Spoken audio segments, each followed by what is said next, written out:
Buenos días chicos, chicas. Anteúltima clase antes del segundo práctico evaluativo. La idea que teníamos, el trabajo que íbamos a hacer era trabajar, reforzar algunos conceptos de lo que habíamos estado hablando en la clase anterior que tenían que ver con aprendizaje. La idea era poder discutir, tal vez trabajar algunos ejemplos que nos permitan de vuelta afianzar aquellas cosas que habíamos conversado. En términos generales habíamos tomado la idea del aprendizaje en dos carriles o en dos modelos teóricos: condicionamiento clásico y condicionamiento operante.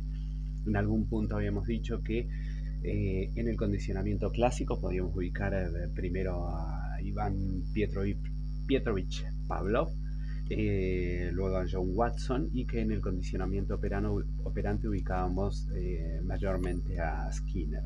La idea era que ambos modelos de aprendizaje lo que generaban o lo que proponían era una forma explicativa de entender, o una forma propositiva de comprender cómo una persona, en virtud de la experiencia del ambiente, se acomoda o se desacomoda al contexto en el cual se desarrolla, ¿sí?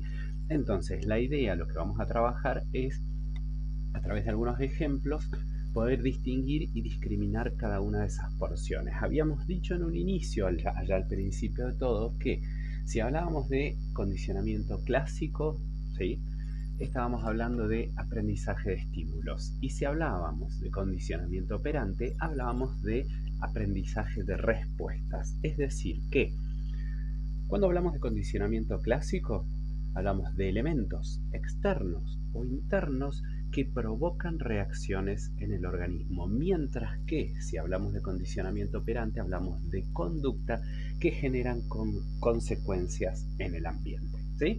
Entonces, esa es la primera gran diferencia entre ambos. Por otra parte, cada vez que nosotros intentemos elaborar un ejemplo o analizar un ejemplo en términos de condicionamiento clásico y operante, tenemos que distinguir lo siguiente. La primera diferencia que hacemos es entre estímulos y respuestas, y luego entre conductas y reforzantes. Los estímulos son las cosas que provocan algo, una reacción del organismo. Esas cosas, de vuelta, ¿son externas o son internas? Habíamos hablado que, por ejemplo, un sonido fuerte es un estímulo externo que provoca que yo me proteja. Y la pérdida del equilibrio es un estímulo interno que provoca que yo intente una reacción de retomar el equilibrio, ¿sí? Por el otro lado, si hablamos de conductas y reforzantes, una conducta es una acción que opera sobre el ambiente. Por ejemplo, no sé, se me ocurre algo, tomo un pastillero, esta es la acción, tomo la pastilla que tengo que tomar, y el reforzador, ¿sí?, tiene que ver con el elemento, la situación que provoca mi accionar, la consecuencia que yo busco. Puede ser que yo tome una pastilla porque me duele la cabeza, ¿sí?, y el efecto farmacológico de esa pastilla genera que se me quite el dolor de cabeza. Es decir, que tengo una conducta, emito una conducta que provoca, es una conducta operante que provoca esto, una reacción en términos de reforzamiento, en este caso negativo. Pero bueno, vamos primero a la parte de condicionamiento clásico, ¿sí? Habíamos dicho que el condicionamiento clásico era un aprendizaje de estímulos. ¿Cómo lo entendíamos? Entendíamos que originalmente el organismo posee respuestas preprogramadas, hereditarias, que obedecen, ¿sí?, a ciertos estímulos externos e internos. Cuando tengo hambre, lloro. Cuando tengo frío, mi cuerpo se tensiona. Cuando escucho un ruido, me protejo o huyo, etcétera, etcétera. Ciertos comportamientos asociados a estímulos que no los necesito aprender, que existen. Son patrones fijos de acción, reacciones, y que estas reacciones innatas, no aprendidas, por eso se llaman incondicionales. No es condición del aprendizaje que estas respuestas ocurran, las traemos heredadas todos y cada uno de los seres humanos, salvo que haya particularidades en el desarrollo o en el sistema nervioso central.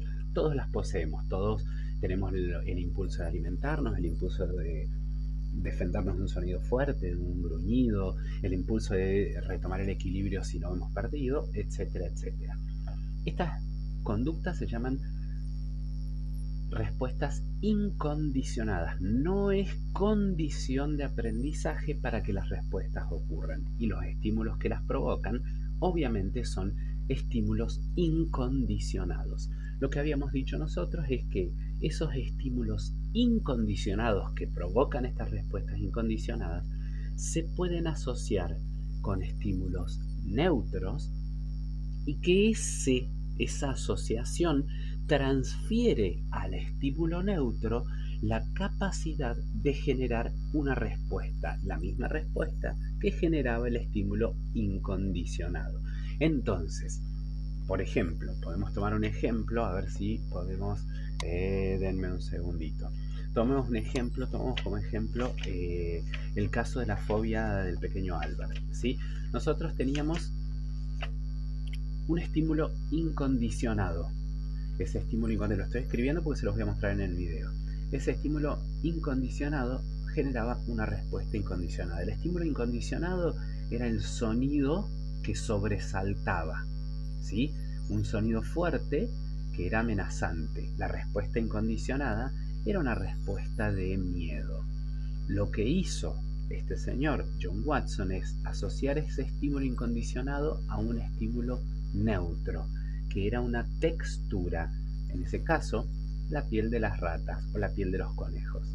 Y luego de asociarlo, lo que pudo observar es que, luego de varios ensayos, la respuesta que originalmente era incondicionada se convertía en una respuesta condicionada de miedo y que la provocaba ¿qué cosa? El estímulo neutro, que ahora se convertía en estímulo condicionado. Vamos a ver si lo podemos ver en el gráfico que teníamos por acá adelante. Capaz que se ve al revés. Bueno, no importa, lo acabo de escribir. Fíjense, tenemos un estímulo incondicionado, que es el sonido que genera sobresalto, que provoca una respuesta incondicionada, que es el miedo. Un estímulo neutro, que es la textura, que asociándose al estímulo incondicionado provoca una respuesta que es similar a la respuesta incondicionada y que se llama respuesta condicionada. ¿Cuál es la diferencia entre esta respuesta y esta respuesta? Que esta no es aprendida y la provoca el sonido, y esta es aprendida y la provoca el estímulo neutro, que ahora es un estímulo condicionado. ¿Sí? En ese sentido, me quedé ahí asomado atrás del cuaderno. Entonces, en ese sentido, lo que observábamos era un aprendizaje asociativo que provocaba que el estímulo neutro se convierta en un estímulo capaz de provocar una respuesta. Entonces, el estímulo neutro se convertía en un estímulo condicionado. Es condición de la situación de aprendizaje para que el estímulo genere la respuesta, ¿sí? Habíamos dicho que esto lo podíamos utilizar para explicar aprendizajes de tipo adaptativos evolutivos y también para explicar aprendizajes de tipos desadaptativos como miedo, fobias, etc.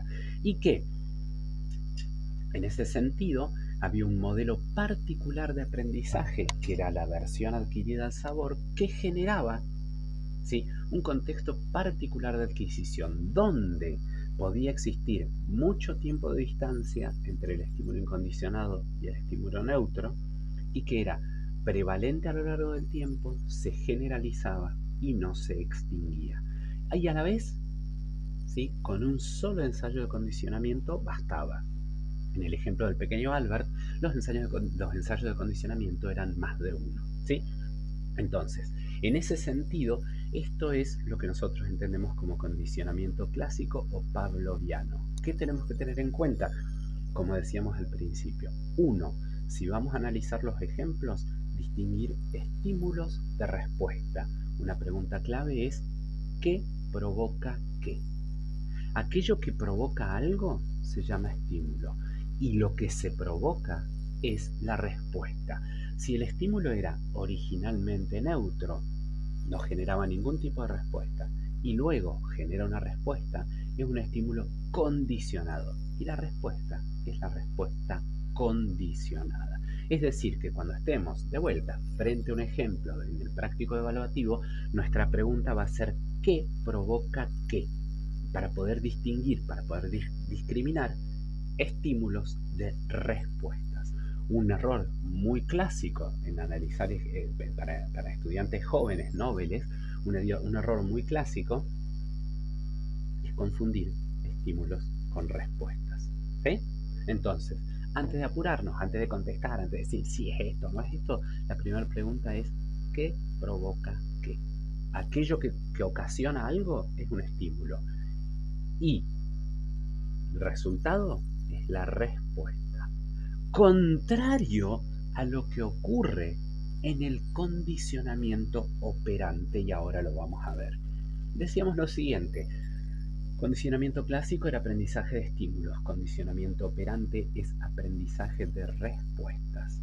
Es decir, generamos algo en el ambiente para obtener algo.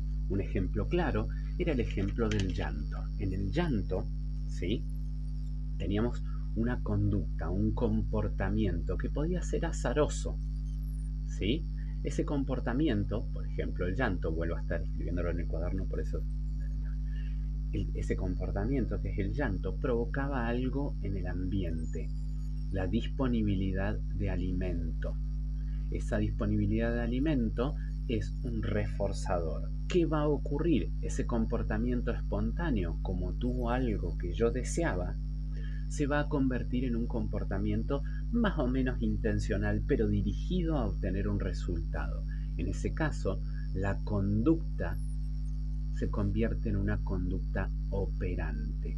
Y el reforzador, dependiendo de cómo lo veamos, puede ser reforzador positivo o negativo. Es decir, obtenemos lo que queremos o eliminamos algo que no queremos.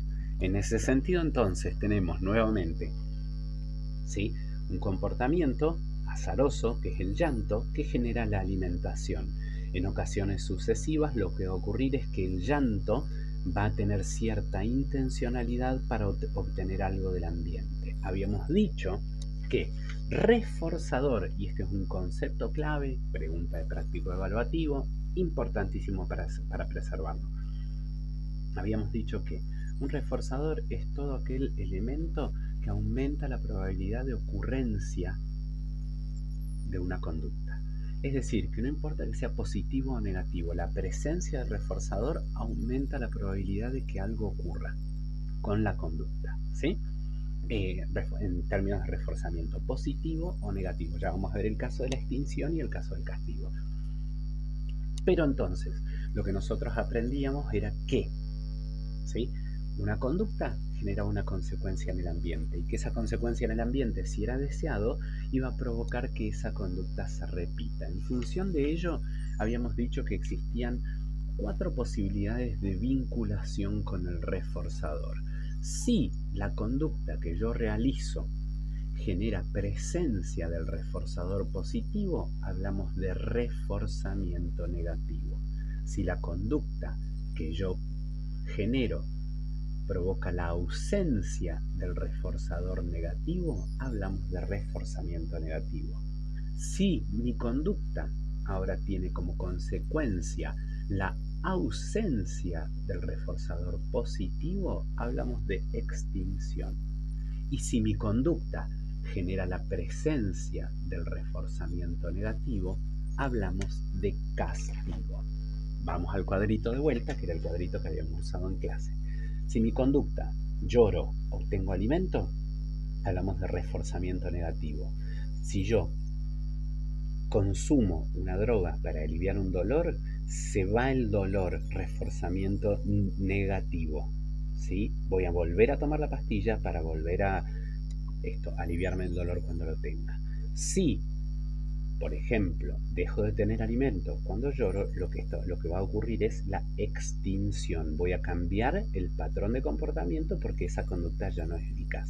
Y finalmente, si lo que ocurre es que mi conducta genera la presencia del reforzador negativo, de lo que estamos hablando es de castigo y de lo cual habíamos hablado en torno a sus consecuencias y las posibilidades que esto generaba, ¿sí? Entonces, como habíamos dicho al principio, como en el condicionamiento clásico, teníamos que tener en claro qué provoca qué, y aquello que provocaba algo era el estímulo y lo provocado era la respuesta. En el condicionamiento operante funcionamos al revés. Lo que ¿Qué provoca qué? La pregunta de qué provoca qué es, en el condicionamiento operante, la conducta, el comportamiento provoca la presencia o la ausencia del reforzador positivo o negativo. Como les había dicho recién, es una pregunta clave. ¿Qué provoca qué? Y en función de ello es que nosotros podemos elaborar ejemplos, analizar ejemplos o analizar los componentes de una situación particular que genere o que incluya una situación de aprendizaje. Esto de vuelta, ensáyenlo 1000 veces, traten de hacerlo 1000 veces. Como les había recomendado más de una vez, utilicen la inteligencia artificial para generar ejemplos. Si no entienden, pregunten, repregunten, vuélvanle a preguntar a la inteligencia artificial. No se queden con las primeras respuestas. Los ejemplos muchas veces son complejos y es necesario que analicemos, reanalicemos y volvamos a estructurar estos modelos de aprendizaje, ¿sí? Entonces, de vuelta, condicionamiento clásico como clave, como regla memorística, mnemotécnica, no me acuerdo cómo se llama. Condicionamiento clásico, ¿qué provoca qué? Lo que provoca algo es el estímulo y lo que se provoca es la respuesta. Mientras que en el condicionamiento operante, ¿qué provoca qué es? La conducta es aquello que provoca y el resultado, la presencia o ausencia de algo agradable, es la consecuencia y es el reforzador. ¿Sí? Entonces, en A, condicionamiento clásico, los estímulos provocan respuestas. En condicionamiento operante, las respuestas provocan presencia o ausencia de estímulos. Esa es la gran diferencia entre ellos. Obviamente habíamos conversado también que en realidad esto obedecía a un paradigma específico de explicación de vuelta de cómo el ser humano, de cómo el organismo se adaptaba al medio, pero que en realidad eran dos modelos posibles de muchos modelos de aprendizaje. Habíamos hablado de aprendizaje social o aprendizaje de imitación, aprendizaje diferido. Habíamos dicho que entendíamos que no necesariamente si los aprendizajes tenían que derivar de la propia experiencia, sino que justamente podían existir experiencias vicarias donde los aprendizajes se transfieran de acuerdo a ciertas características de los modelos, no sé, modelos de maestría, porque me parece que es alguien importante, entonces presto atención a lo que hace, modelos de persuasión, me convencen de que soy capaz de hacer algo, etcétera, etcétera, etcétera. Todos temas que vamos a ver mucho más adelante en la carrera, pero que en este punto es importante reconocer que tanto condicionamiento clásico como condicionamiento operante son modelos de aprendizaje derivados de un paradigma específico dentro de la psicología, que es el paradigma conductista. Luego el neoconductismo, los postconductistas, la psicología cognitiva en todas sus versiones ha retomado estas ideas de aprendizaje para poder generar modelos explicativos un poco más complejos. Dentro de ellos se incluye el lenguaje, el reforzamiento simbólico, es decir, la no necesidad de una presencia de algo, de un billete, de una moneda, de un caramelo, sino esto, la posibilidad de aprendizaje en función de elementos reforzantes internos o externos, ¿sí? Que no necesariamente sean objetos. El solo hecho de sentirse que uno puede hacerlo, el solo hecho de sentirse admirado, el solo hecho de sentir que uno puede terminar una tarea, pueden resultar en reforzadores, ¿sí? Ahora, para terminar esto y como para finalizar, y ahora vamos a ver dos ejemplitos sonsos, como dijimos en clase, y que es aquello a lo que nos llegamos. Aprendizaje tiene implícita la idea de todos aquellos procesos psicológicos básicos que lo rodean. Atención, lenguaje, memoria, función ejecutiva, etcétera, etcétera. Dentro de todo eso, lo que nos interesa ahora, como para mencionar brevemente, es el fenómeno de la memoria. Si bien, de vuelta, cuando hablamos de aprendizaje, hablamos de atención, sexo, percepción, etcétera, vamos a prestar particular atención a la memoria. A la memoria como una función clave dentro del organismo en la codificación de la información que viene del interior o que viene del exterior. Habíamos dicho que habían diferentes modelos, ¿sí?, para explicar el funcionamiento de la memoria. En términos generales, ¿de qué hablamos? Hablamos de modelos temporoespaciales. ¿Qué quiere decir esto? Modelos que toman a consideración el tiempo y un espacio representado de ocurrencia de la memoria. desde aquellas situaciones más inmediatas, que denominábamos memoria sensorial, imágenes, sonidos, sensaciones que duran segundos, ¿sí? Hasta la permanencia más extrema de un conjunto de recuerdos, de memorias o de situaciones, de memoria de largo plazo. Dentro de estos modelos, por ejemplo, hablábamos que, como decíamos, el primer paso es meramente sensorial, dura milisegundos.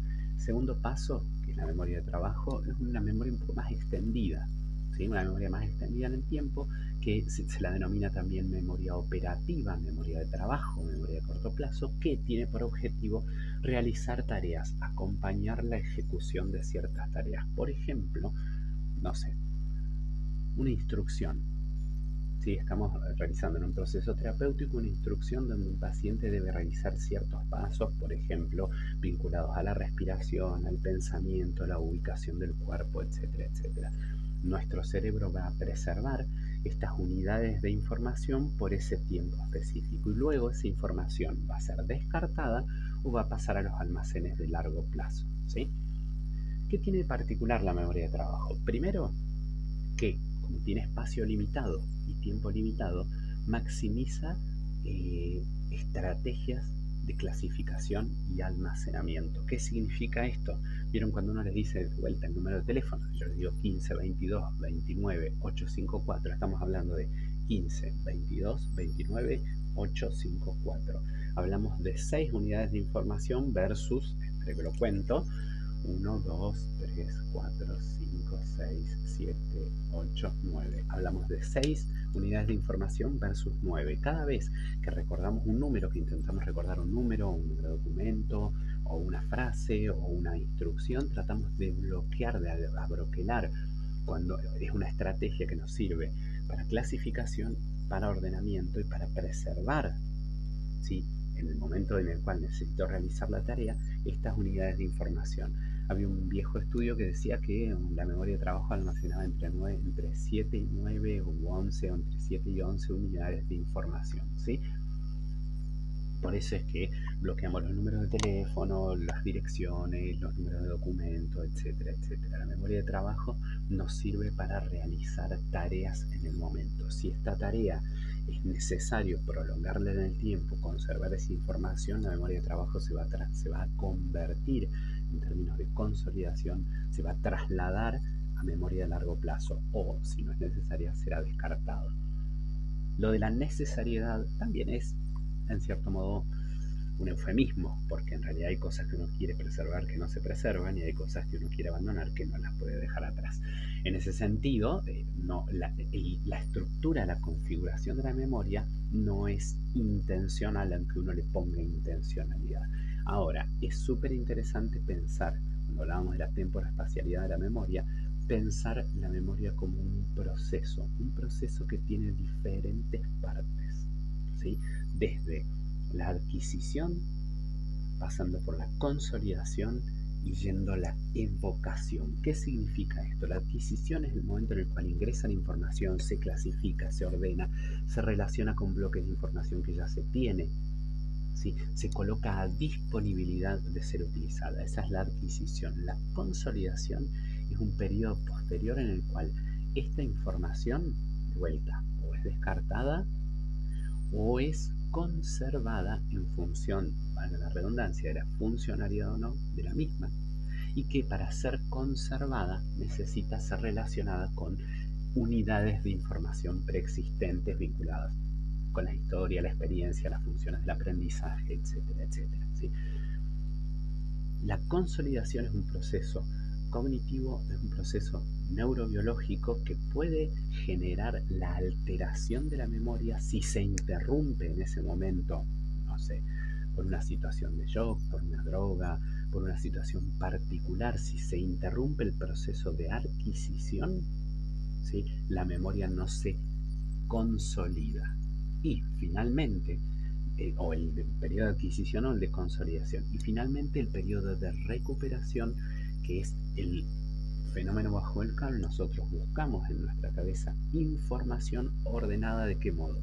Ordenada en función de nodos de sentido, de nodos generales conceptuales, ¿sí? Ordenada en forma de redes. Yo pesco en esa red aquella información que yo necesito.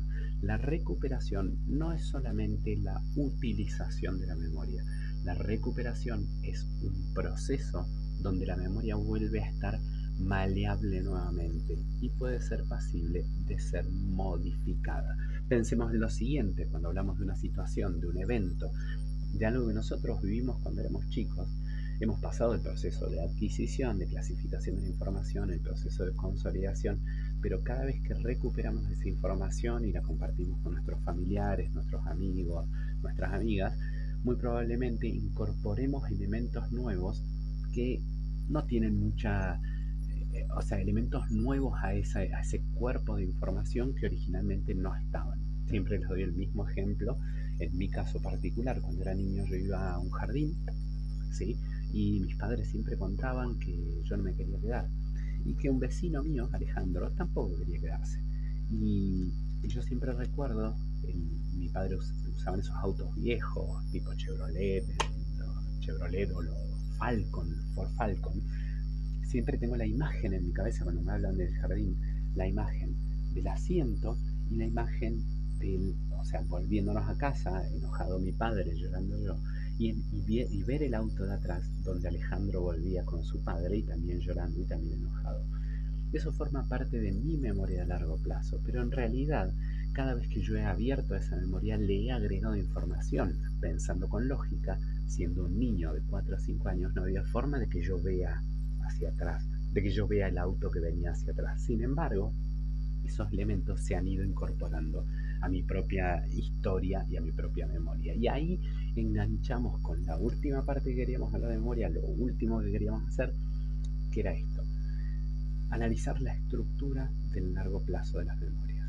¿Sí? Cuando hablamos de la estructura del largo plazo de la memoria, podemos hablar por lo menos de los siguientes elementos. ¿Sí? Hablamos de una memoria episódica, ¿sí? O memoria de acciones, de historia, la biografía, ¿sí? Hablamos de memoria semántica, la memoria del lenguaje, ¿sí? Y hablamos de una memoria operativa, tiene diferentes nombres, pero es la memoria de las acciones. Vamos por partes. Si yo digo, por ejemplo, cumpleaños, todos y todas ustedes que están escuchando van a saber a qué me refiero con cumpleaños. Si yo digo celebración de cumpleaños, cada uno sabe que la celebración de cumpleaños es un encuentro con los seres queridos, donde uno, en nuestra cultura al menos, comparte alimentos, etcétera, etcétera, y festeja el nacimiento de alguien. Eso es la memoria semántica, el significado de algo, ¿sí? Luego tenemos una memoria episódica, es decir, no el concepto, sino recuerdo mi último cumpleaños, qué hice, con quién lo pasé, qué comimos, qué tomamos, dónde estuvimos, etcétera, etcétera. Eso forma parte, como hablé con algunas y algunos de ustedes en clase, forma parte de la propia biografía, de la propia historia de uno mismo, ¿sí? Entonces, la memoria episódica es la historia, es lo que uno recuerda. Yo creo que les comentaba en alguna de las 3 clases que di el día viernes, les comentaba esto, que muchas veces, por ejemplo, en procesos patológicos donde se dañan ciertas funcionalidades del sistema nervioso central, no es poco común observar que, por ejemplo, no se recuerda qué se hizo hoy, qué se comió hoy, pero sí se recuerda qué hizo uno hace 20 años. ¿Sí? Es la parte más sólida y a la vez la parte más maleable, cada vez que la abro, de la memoria, y es lo que permanece como elemento de identidad. Y finalmente hablamos de memoria operativa, y tenía otro nombre que no lo recuerdo, pero que nos hace referencia a las acciones, a las funciones, al aprendizaje de cosas. ¿Sí? El viejo andar en bicicleta uno no se olvida nunca, escribir a máquina, usar el celular, una serie de componentes, ¿sí? Programáticos de acciones. Entonces, en la memoria de largo plazo, lo que vamos a encontrar al menos son estos 3 almacenes. De vuelta, ordenados como qué? Ordenados como redes de nudos, de núcleos que se comunican entre sí. Y de hecho, la evocación tiene la magia, entre comillas, de que a veces pescamos de la red conceptos que no están directamente relacionados, pero que generan alteraciones de la memoria porque están cercanos. esto del fenómeno de la punta de la lengua, recuerdo algo y no recuerdo, empezaba con M, empezaba con F, sí, yo sé que algo me dijeron de tal cosa, pero no recuerdo, o estoy seguro que me dijeron que estudie el texto de Marchetti, y en realidad no, ¿sí? Es una interferencia. Entonces, dicho esto, temporoespacialmente ubicamos la memoria desde lo más inmediato sensorial a lo más sentido, a lo más nuclear, al core del organismo de la persona, del ser humano, que es la memoria episódica, la biografía. Lo que uno recuerda de uno no es una narración. Lo que uno recuerda de uno es lo que siente que ocurrió, lo que recuerda que ocurrió, lo que piensa que ocurrió, lo que cree que ocurrió, lo que quiere que haya ocurrido. La memoria semántica es una biografía, es una narración. No les voy a dejar actividad, chicos, lo que les voy a dejar es tiempo para que estudien, lean los artículos, relean, vuelvan a leer vuelvan a ver este video y vuelvan a leer los artículos y nos vemos el día miércoles. Cuídense, adiós.